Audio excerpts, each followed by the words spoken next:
Welcome to rhythm of learning. ഇന്നത്തെ ക്ലാസ്സിൽ നമ്മൾ പഠിക്കാൻ പോകുന്നത് കുറച്ച് കറണ്ട് അഫയേഴ്സ് ആണ്. ഇത്തിരി ഡീറ്റെയിൽഡ് ആയിട്ട് തന്നെ നമുക്ക് കറണ്ട് അഫയേഴ്സ് പഠിക്കാം കേട്ടോ. അപ്പോൾ ഓരോ ആഴ്ചയും ഞാൻ ഒന്ന് രണ്ട് ക്ലാസ് കറണ്ട് അഫയേഴ്സിന്റെ അപ്ലോഡ് ചെയ്യുന്നുണ്ട്. ചിലത് ടോപ്പിക് വൈസ് ക്ലാസ് ആണ്, ചിലത് ഇങ്ങനെ ഡീറ്റെയിൽഡ് ആയിട്ടുള്ള സാധാരണ രീതിയിലുള്ള കഴിഞ്ഞ ദിവസങ്ങളിൽ നടന്നിട്ടുള്ള കാര്യങ്ങളായിരിക്കും. അപ്പോൾ വളരെ ഭംഗിയായിട്ട് നിങ്ങൾ അത് ഫോളോ ചെയ്ത് പഠിക്കുക. കാരണം പരീക്ഷയ്ക്ക് 2 ദിവസം മുമ്പ് അല്ലെങ്കിൽ ഒരാഴ്ച മുമ്പ്, ഒരു മാസം മുമ്പ് കറണ്ട് അഫയേഴ്സ് പഠിക്കുക എന്ന് പറഞ്ഞാൽ കുറച്ച് ബുദ്ധിമുട്ടുള്ള കാര്യമാണ്. കുറെ വ്യക്തികളുടെ പേരുകള്, ബുക്കുകളുടെ പേരുകള്, വർഷങ്ങൾ, അങ്ങനെ പല കാര്യങ്ങളും നമ്മൾ അവിടെ ആഡ് ചെയ്ത് പഠിക്കേണ്ടതായിട്ട് വരും. അപ്പോൾ ഓരോ നമ്മൾ കറണ്ട് അഫയേഴ്സ് അപ്ഡേറ്റ് ആയിട്ട് പോവുകയാണെങ്കിൽ അത് വളരെയധികം ഉപകാരപ്രദമാവും. അതുകൊണ്ട് നിങ്ങൾ പഠിക്കുക കേട്ടോ. എന്റെ ക്ലാസ് ഇഷ്ടമാവാച്ച ഒന്ന് ലൈക്ക് ചെയ്യുക. അതുപോലെ തന്നെ ഇഷ്ടപ്പെട്ട ക്ലാസ് കൂട്ടുകാർക്കൊന്ന് ഷെയർ ചെയ്ത് കൊടുക്കുക. ആദ്യമായിട്ട് ചാനൽ കാണുന്ന കുട്ടികളാണെങ്കിൽ ചാനൽ ഒന്ന് സബ്സ്ക്രൈബ് ചെയ്യുക കേട്ടോ. അപ്പൊ ക്ലാസ്സിലേക്ക് കടക്കാം. ചൈന ആദ്യമായി രാജ്യത്തിന് പുറത്ത് അന്തരീക്ഷ നിരീക്ഷണ കേന്ദ്രം സ്ഥാപിച്ചത് എവിടെയാണ്? അന്റാർട്ടിക്കയിൽ. അന്റാർട്ടിക്കയിലെ ലാർസ്മാൻ കുന്നുകളിലാണ് ചൈന അന്തരീക്ഷ നിരീക്ഷണ കേന്ദ്രം സ്ഥാപിച്ചത്. അതോർക്കുക. അടുത്തത്, ആ നിരീക്ഷണ കേന്ദ്രത്തിന്റെ അല്ലെങ്കിൽ ആ സ്റ്റേഷന്റെ പേരെന്താണ്? സോങ്ഹാൻ നാഷണൽ അറ്റ്മോസ്ഫെറിക് ബാക്ക്ഗ്രൗണ്ട് സ്റ്റേഷൻ എന്നാണ് അതിന്റെ പേര്. എന്താണ്? സോങ്ഹാൻ. സോങ്ഹാൻ നാഷണൽ അറ്റ്മോസ്ഫെറിക് ബാക്ക്ഗ്രൗണ്ട് സ്റ്റേഷൻ എന്നാണ് ചൈന ആദ്യമായിട്ട് ചൈനയ്ക്ക് പുറത്ത് അന്തരീക്ഷ നിരീക്ഷണ കേന്ദ്രം സ്ഥാപിച്ചത് അന്റാർട്ടിക്കയിൽ. അതിന്റെ പേരാ പറയണത്. ഇത് അന്റാർട്ടിക് ദിനാചരണത്തിന്റെ ഭാഗമായി ഡിസംബർ 1 ഈ കേന്ദ്രം പ്രവർത്തനം ആരംഭിച്ചു. അടുത്തത്, ഓക്സ്ഫോർഡ് ഇംഗ്ലീഷ് ഡിക്ഷണറി 2024 വാക്കായിട്ട് 2024 വേർഡായിട്ട് തെരഞ്ഞെടുത്തത് ഏത് വേർഡിനെയാണെന്നാ ചോദിക്കണേ. വേർഡ് ഏതാണ്? Brain rot. Brain, BRAIN, brain, ROT, rot. Brain rot എന്നാണ് ആ വേർഡിന്റെ പേര്. ഈ ബ്രെയിൻ റോട്ട് എന്ന വേർഡിന് ഇത്രയും മാത്രം പ്രസക്തി ഉണ്ടാവാൻ കാരണം എന്താണ്? അപ്പൊ അതൊന്ന് നമ്മൾ നോക്കണം. സാമൂഹിക മാധ്യമങ്ങളിൽ അധിക സമയം ചെലവഴിക്കുന്നതിലൂടെ ഒരു വ്യക്തിക്ക് സംഭവിക്കുന്ന മാനസികമോ ഭൗതികമോ ആയ അപജയത്തെ സൂചിപ്പിക്കുന്ന വാക്കാണ് ബ്രെയിൻ റോട്ട്. അത് ഓർക്കുക. നമ്മള് ഹെൻറി ഡേവിഡ് തോറോ എന്ന് പറയുന്ന വ്യക്തിയെ കുറിച്ച് നമ്മൾ കേട്ടിട്ടുണ്ട്. അതായത് അഹിംസ രീതിയിലുള്ള സമരമാർഗം സ്വീകരിക്കാൻ മഹാത്മാഗാന്ധിയെ വളരെയേറെ സ്വാധീനിച്ച അമേരിക്കൻ ചിന്തകനാണ് ഹെൻറി തോറോ എന്ന് നമ്മൾ മഹാത്മാഗാന്ധിയുടെ ജീവചരിത്രം പഠിക്കുമ്പോൾ പഠിക്കുന്നുണ്ട്. ഈ ഹെൻറി ഡേവിഡ് തോറോന്റെ 1854 പ്രസിദ്ധീകരിച്ച വാൾഡൻ എന്ന് പറയുന്ന കൃതിയിലാണ് ഈ ബ്രെയിൻ റോട്ട് എന്ന പദം ആദ്യമായിട്ട് ഉപയോഗിച്ചത് എന്നും കൂടി ഓർത്തു വയ്ക്കാം. ഇപ്പൊ 2024 ഓക്സ്ഫോർഡ് ഇംഗ്ലീഷ് ഡിക്ഷണറിയുടെ വേർഡ് ഏതാണ്? ബ്രെയിൻ റോട്ടാണ്. ഈ ബ്രെയിൻ റോട്ട് സാമൂഹിക മാധ്യമങ്ങളില് അധികം സമയം ചെലവഴിക്കുന്നതിലൂടെ ഒരു വ്യക്തിക്ക് സംഭവിക്കുന്ന മാനസിക ഭൗതികമായിട്ടുള്ള അപജയത്തെ സൂചിപ്പിക്കുന്ന വേർഡാണ്. ഈ വേർഡ് ആദ്യമായിട്ട് അച്ചടിച്ചു വന്നത് വാൽഡൻ എന്ന് പറയുന്ന ഹെൻറി ഡേവിഡ് തോറോന്റെ കൃതിയിലുമാണ് എന്ന് ഓർക്കുക. അടുത്തത്, ലൈംഗിക തൊഴിലാളികൾക്ക് പ്രസവ അവധി, ആരോഗ്യ ഇൻഷുറൻസ് ഉൾപ്പെടെയുള്ള തൊഴിൽപരമായ എല്ലാ അവകാശങ്ങളും നൽകുന്ന ലോകത്ത് ആദ്യത്തെ രാജ്യമായി ആര് മാറുകയാണ്? ബെൽജിയം മാറാണ്. ലോകത്തിലെ ആദ്യത്തെ രാജ്യമാണ് ബെൽജിയം.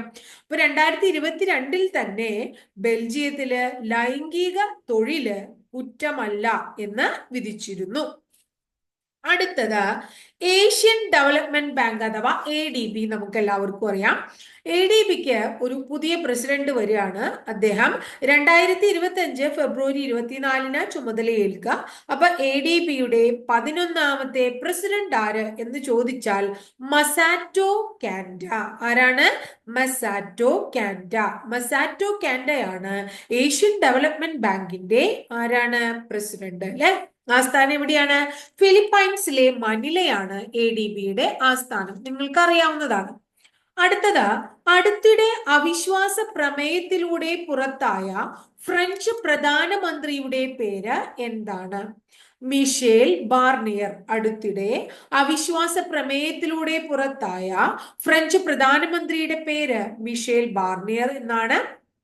1962 ശേഷം അവിശ്വാസ പ്രമേയത്തിലൂടെ അധികാരത്തിൽ നിന്ന് പുറത്താകുന്ന ഫ്രാൻസിലെ ആദ്യത്തെ സർക്കാർ ആരുടെയാണ്? ബാർണിയറുടെ സർക്കാരാണ് കേട്ടോ.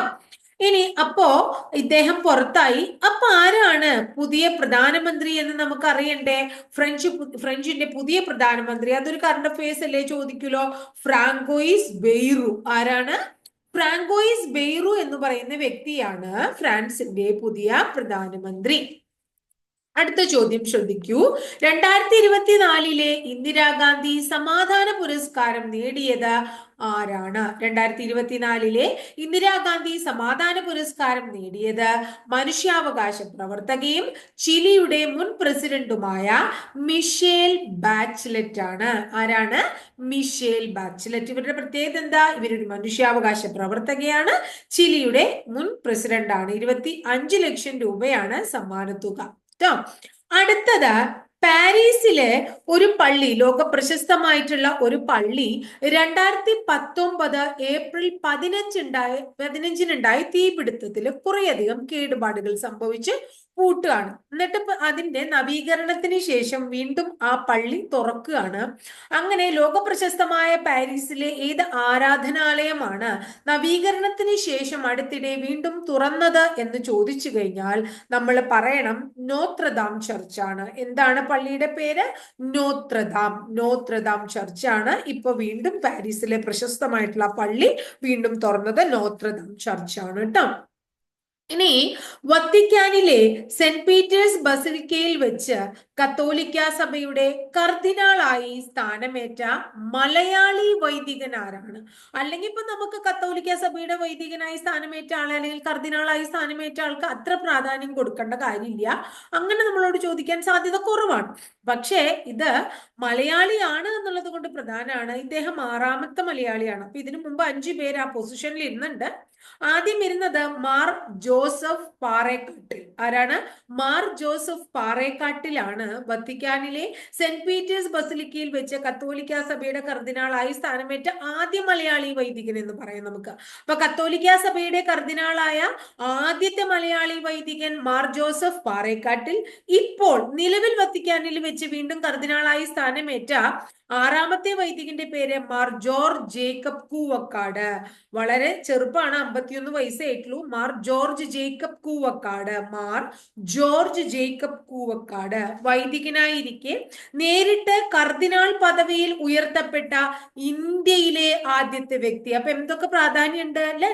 അതായത് കത്തോലിക്ക സഭയുടെ കർദിനാളായി സ്ഥാനമേറ്റ മലയാളി, വൈദികനായിരിക്കെ നേരിട്ട് കർദിനാൾ പദവിയിലേക്ക് ഉയർത്തപ്പെട്ട ഇന്ത്യയിലെ തന്നെ ആദ്യത്തെ വ്യക്തി. ഇങ്ങനെ ഈ കർദിനാൾമാരെ ഒരു പേരിട്ട് വിളിക്കൂ. അവരുടെ പേര് പ്രിൻസ് ഓഫ് ചർച്ച് അഥവാ സഭയുടെ രാജകുമാരൻ എന്നാണ്. അപ്പൊ കർദിനാൾമാരനെ അറിയപ്പെടുന്നത് പ്രിൻസ് ഓഫ് ചർച്ച് അഥവാ സഭയുടെ രാജകുമാരൻ എന്നാണ്. അപ്പൊ ഈ കർദിനാളിനെ വളരെ ഇമ്പോർട്ടൻസ് കൊടുത്ത് പഠിക്കുക. വത്തിക്കാനിലെ സെന്റ് പീറ്റേഴ്സ് ബസിലിക്കയിൽ വെച്ച് കത്തോലിക്ക സഭയുടെ കർദിനാളായി സ്ഥാനമേറ്റ മലയാളിയാണ്. അപ്പൊ നമ്മൾക്ക് മലയാളികൾക്ക് അഭിമാനിക്കാനുള്ള ഒരു കാര്യം കൂടിയാണ്. മാർ ജോർജ് ജേക്കബ് കൂവക്കാട് എന്നാണ് അദ്ദേഹത്തിന്റെ പേര്. വളരെ ചെറുപ്പാണ്, 51 വയസ്സായിട്ടുള്ളൂ. വൈദികനായിരിക്കെ തന്നെ കർദിനാൾ പദവിയിലേക്ക് ഉയർത്തപ്പെട്ട ഇന്ത്യയിലെ ആദ്യത്തെ വ്യക്തിയാണ്. 6ാമത്തെ കർദിനാളാകുന്ന 6ാമത്തെ മലയാളിയാണ് കേട്ടോ.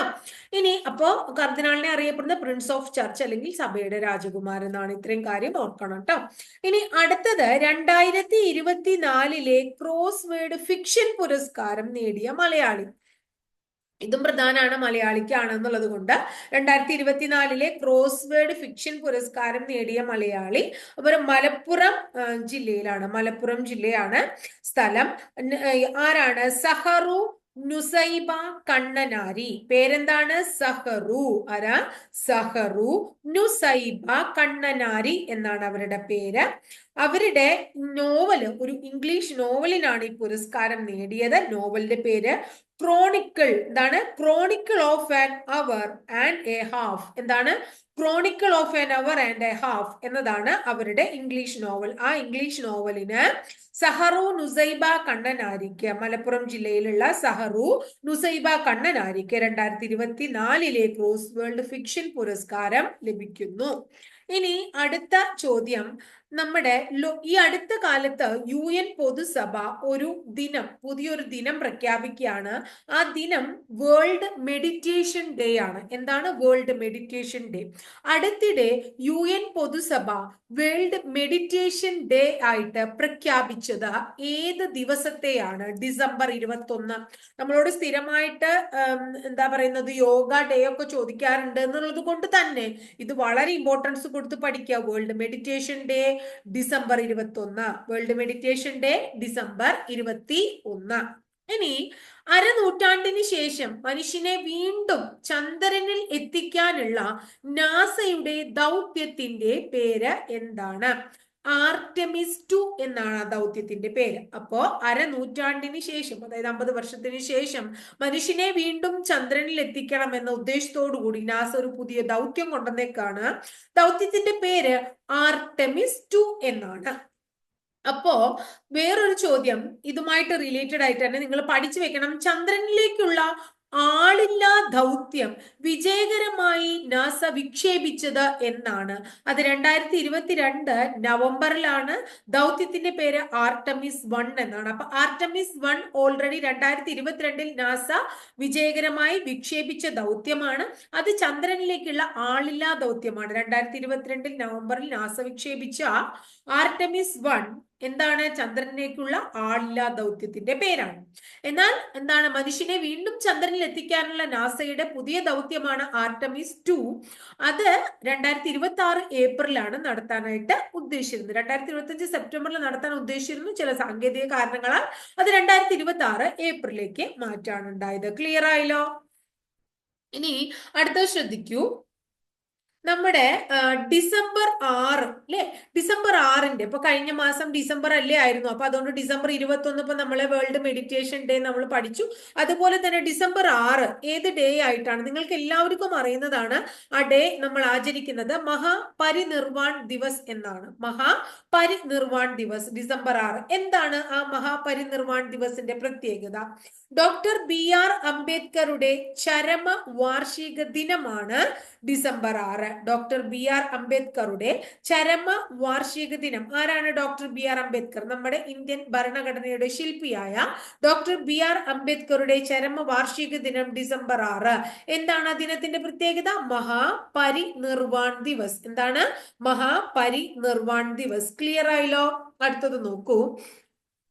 2024 ഡിസംബർ 3 അന്തരിച്ച പ്രസിദ്ധ എഴുത്തുകാരൻ, നിരൂപകൻ, അധ്യാപകൻ, ഈ 3 പേരിലും പ്രശസ്തി നേടിയ MR ചന്ദ്രശേഖരന്റെ പ്രസിദ്ധമായ കൃതികൾ ഏതൊക്കെയാണ്?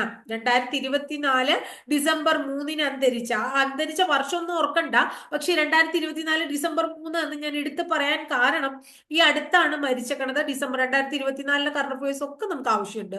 കാരണം 2025 ഇപ്പൊ പകുതി ആവുമ്പോഴേക്കും പരീക്ഷകളൊക്കെ ആവും. അപ്പൊ 2024 നിർബന്ധമായിട്ട് നമ്മൾ പഠിക്കണം. അപ്പൊ 2024 ഡിസംബറിൽ മരിച്ച ഒരു പ്രശസ്തനായിട്ടുള്ള എഴുത്തുകാരനാണ് ഇദ്ദേഹം, നിരൂപകനാണ് ഇദ്ദേഹം, അധ്യാപകനാണ്, പുരോഗമന സാഹിത്യ പ്രസ്ഥാനത്തിന്റെ പ്രമുഖ വക്താക്കളിലൊക്കെ ഒരാളാണ്. അദ്ദേഹത്തിന്റെ പേര് MR ചന്ദ്രശേഖരൻ എന്നാണ്. MR ചന്ദ്രശേഖരൻ. അദ്ദേഹത്തിന്റെ പ്രസിദ്ധമായിട്ടുള്ള കൃതികൾ മലയാള നോവൽ ഇന്നും ഇന്നലെയും. എന്താണ്? മലയാള നോവൽ ഇന്നും ഇന്നലെയും. അടുത്ത ചോദ്യം, അടുത്ത കൃതിയുടെ പേര്, നെക്സ്റ്റ് വൺ പറയുന്നത് കമ്മ്യൂണിസം ചില തിരുത്തലുകൾ. കമ്മ്യൂണിസം ചില തിരുത്തലുകൾ. ഉഴുതുമറിച്ച പുതുപ്പെണ്ണ്. ഉഴുതുമറിച്ച പുതുപ്പെണ്ണ്. കേരള പുരോഗമന സാഹിത്യ പ്രസ്ഥാനത്തിന്റെ ചരിത്രം. ഏതൊക്കെയാണ്? കേരള പുരോഗമന സാഹിത്യ പ്രസ്ഥാനത്തിന്റെ ചരിത്രം, ഉഴുതുമറിച്ച പെണ്ണ്, കമ്മ്യൂണിസം ചില തിരുത്തലുകൾ, മലയാള നോവൽ ഇന്നും ഇന്നലെയും. ഇതൊക്കെ തന്നെ ആരുടെ? MR ചന്ദ്രശേഖരന്റെ പ്രസിദ്ധമായിട്ടുള്ള കൃതികളാണ് എന്നോർക്കുക. നെക്സ്റ്റ് വൺ, ഇന്ത്യയിലെ ആദ്യത്തെ green hydrogen fuelling station. Green hydrogen fuelling station സ്ഥാപിച്ചത് എവിടെയാണ്? ലഡാക്കിലെ ലേയിലാണ്. എവിടെയാണ്? ലഡാക്കിലെ ലേയിലാണ് കേട്ടോ. അടുത്തത് ഡിസംബർ 6 നമ്മൾ പഠിച്ചു, ഡിസംബർ 21 പഠിച്ചു. അതുപോലെ തന്നെ ഡിസംബർ 4 പ്രത്യേകത എന്താണ്? ഇന്ത്യൻ നാവിക സേനാ ദിനമാണ് ഡിസംബർ 4. എന്താണ്? ഇന്ത്യൻ നാവിക സേനാ ദിനമാണ് ഡിസംബർ 4. അപ്പോ ഈ ഡിസംബർ 4 ഇന്ത്യൻ നാവിക സേനാ ദിനം ആയി ആചരിക്കാൻ ഒരു കാരണമുണ്ട്. 1971 ബംഗ്ലാദേശ് വിമോചന യുദ്ധം നടന്നു എന്ന് നമുക്കറിയാം. അത് ഡിസംബർ 4, 5 തീയതികളിലാണ് നടന്നത്. അപ്പൊ പാകിസ്ഥാനിലെ കറാച്ചിയിലുള്ള നാവികസേന ആസ്ഥാനം ഇന്ത്യൻ നാവികസേന വിജയകരമായി ആക്രമിച്ച് കീഴടക്കുകയാണ്. അതിന്റെ ഓർമ്മയ്ക്കായിട്ടാണ് നമ്മൾ ഡിസംബർ 4 എന്തായിട്ട് നാവികസേന ദിനമായിട്ട് ആചരിക്കുന്നത്. ഒരു കാര്യം കൂടെ ഓർക്കണം, അങ്ങനെ ഇന്ത്യൻ നാവികസേന വിജയകരമായി ആക്രമിച്ച ആ ഓപ്പറേഷന് വിളിക്കുന്നത് ഓപ്പറേഷൻ ട്രിഡന്റ് എന്നാണ്. ഓപ്പറേഷൻ ട്രിഡന്റ് കേട്ടോ. എന്താണ് ഓപ്പറേഷന്റെ പേര്? ആക്രമണത്തിന്റെ പേര് ഓപ്പറേഷൻ ട്രിഡന്റ് എന്നാണ്. അപ്പൊ നാവികസേനാ ദിനം ഡിസംബർ 4, മഹാപരിനിർവാൺ ദിവസ് ഡിസംബർ 6, ലോക ധ്യാന ദിനം ഡിസംബർ 21. മൂന്നും ഓർക്കുക കേട്ടോ. അടുത്തത്, ഈ അടുത്ത കാലത്ത് പുതുച്ചേരിയിലും അതുപോലെ തന്നെ തമിഴ്നാട്ടിലൊക്കെ വളരെ നാശം വിതച്ച ഒരു ചുഴലിക്കാറ്റ് ഉണ്ടായിരുന്നു. ആ ചുഴലിക്കാറ്റ് രൂപം കൊണ്ടത് ബംഗാൾ ഉൾക്കടലിലാണ്. ആ ചുഴലിക്കാറ്റിന്റെ പേര് ഫെയ്ഞ്ചൽ എന്നാണ്. എന്താണ് ചുഴലിക്കാറ്റിന്റെ പേര്? ഫെയ്ഞ്ചൽ. ഫെയ്ഞ്ചൽ ചുഴലിക്കാറ്റിന് നാമകരണം ചെയ്ത രാജ്യം ഏതാണ്? Saudi Arabia. അപ്പോ ഈ അടുത്തിടെ തമിഴ്നാട്ടിലും പുതുച്ചേരിയിലും വളരെയധികം നാശം വിതച്ച ബംഗാൾ ഉൾക്കടലിൽ രൂപം കൊണ്ട ഫെയ്ഞ്ചൽ ചുഴലിക്കാറ്റിന് ആ പേര് നൽകിയ രാജ്യമാണ് സൗദി അറേബ്യ. അപ്പൊ എന്തൊക്കെ കാര്യ പഠിച്ചേ? ഫെയ്ഞ്ചൽ ചുഴലിക്കാറ്റ് രൂപം കൊണ്ടത് എവിടെ? ബംഗാൾ ഉൾക്കടലിൽ. ഫെയ്ഞ്ചലിന് ആ പേര് നൽകിയത് ആര്? Saudi Arabia. ഫെയ്ഞ്ചൽ ചുഴലിക്കാറ്റ് നാശം വിതച്ച സംസ്ഥാനങ്ങൾ ഏതെല്ലാം? തമിഴ്നാട്, പുതുച്ചേരി. കണ്ടു? അപ്പൊ സ്റ്റേറ്റ്മെന്റ് രൂപത്തിലുള്ള ക്വസ്റ്റ്യൻസ് വരാനായിട്ടുള്ള നല്ല ഭംഗിയായിട്ടുള്ള ചോദ്യങ്ങൾ അവിടെ ഉണ്ട്. ക്ലിയർ ആയല്ലോ? ഇനി അടുത്ത ചോദ്യം, 16 വയസ്സിൽ താഴെയുള്ളവരെ ഉള്ളവരുടെ സാമൂഹിക മാധ്യമ ഉപയോഗം നിരോധിക്കാനുള്ള നിയമം. ഇത് ഞാൻ 2 ക്ലാസ് മുമ്പ് പറഞ്ഞിട്ടുള്ളതാണ്. നിയമം ഏത് രാജ്യത്തെ പാർലമെന്റ് ആണ് അടുത്തിടെ പാസ്സാക്കിയത്? ഇത് പറഞ്ഞിട്ടുണ്ട്. എന്റെ ക്ലാസ് കേട്ടിട്ടുള്ള കുട്ടികളാണെങ്കിൽ ഓർമ്മയുണ്ടാവും. ഓസ്ട്രേലിയ ആണ്. ഇത്തരം കർശന നിയമം പാസ്സാക്കുന്ന ലോകത്തെ ആദ്യ രാജ്യമാണ് ഓസ്ട്രേലിയ. 1 വർഷത്തിന് ശേഷമാണ് നിയമം പ്രാവർത്തികമാവുള്ളൂ, അത് നടപ്പിൽ വരുള്ളൂ. അപ്പൊ അതിന് കുറച്ച് പ്രോസസ് ഒക്കെ ഉണ്ട് അവരുടെ. അപ്പൊ 16 വയസ്സിൽ താഴെയുള്ളവരുടെ സാമൂഹ്യ മാധ്യമ ഉപയോഗം നിരോധിക്കാനായിട്ടുള്ള നിയമം ഏത് രാജ്യത്തെ പാർലമെന്റ് ആണ് അടുത്തിടെ പാസ്സാക്കിയത് എന്നാണ് ചോദ്യം. പാർലമെന്റിന്റെ പേരെന്താണെന്ന് നമ്മൾ പഠിച്ചു. ഓസ്ട്രേലിയ. 1 വർഷത്തിന് ശേഷമാണ് നിയമം പ്രാബല്യത്തിൽ വരുള്ളൂ. ഈ നിയമം കൊണ്ടുവന്ന ലോകത്തിലെ ആദ്യ രാജ്യമാണ് എന്നും കൂടി, ഇത്തരം കർശന നിയമം കൊണ്ടുവന്ന ലോകത്ത് ആദ്യ രാജ്യമാണെന്നും കൂടി നമ്മൾ ഓർത്തു വയ്ക്കുക. അപ്പൊ നമ്മൾ ഡിഗ്രി ലെവൽ ആയാലും 10th പ്രിലിംസ് ആയാലും ഏത് അസിസ്റ്റൻസ്, നമ്മൾ സെയിൽസ്മാൻ എഴുതാൻ പോവാണ്, SI ടെസ്റ്റ് എഴുതാൻ പോവാണ്, ഫയർമാൻ എഴുതാൻ പോവാണ്, ഏത് എക്സാമുകൾ എഴുതാൻ പോകുന്ന കുട്ടികൾക്കാണെങ്കിലും കറണ്ട് അഫയേഴ്സ് എന്ന് പറയുന്നത് വളരെ ഇമ്പോർട്ടന്റ് ആയിട്ടുള്ള ഒരു ടോപ്പിക്കാണ്. അതന്നെ സ്റ്റേറ്റ്മെന്റ് രൂപത്തിൽ വന്നാൽ നിങ്ങൾ ഭംഗിയായിട്ട് കറണ്ട് അഫയേഴ്സ് എന്താ പറയാ ഫുൾ മാർക്കും നേടാൻ ഉതകുന്ന രീതിയിലാണ് ഞാൻ പോയിന്റ് ആയിട്ട് നിങ്ങൾക്ക് ഈ കാര്യങ്ങൾ പറഞ്ഞു തരുന്നത്. അപ്പൊ നമ്മൾ ഭംഗിയായിട്ട് നിങ്ങളത് വളരെ ഭംഗിയായിട്ട് പഠിക്കുക എന്നുള്ളതാണ് എനിക്ക് പറയാനുള്ളത്. അപ്പൊ ക്ലാസ് ഇഷ്ടമായിട്ട് നേരത്തെ പറഞ്ഞ പോലെ ഒന്ന് ലൈക്ക് ചെയ്യുക, അതുപോലെ തന്നെ ഷെയർ ചെയ്യുക. ആദ്യമായിട്ട് കാണുന്ന കുട്ടികളാണെങ്കിൽ ഒന്ന് സബ്സ്ക്രൈബ് ചെയ്യുക. അപ്പൊ അടുത്ത ദിവസം വളരെ നല്ലൊരു ടോപ്പിക്കുമായി നമുക്ക് വീണ്ടും കാണാം കേട്ടോ.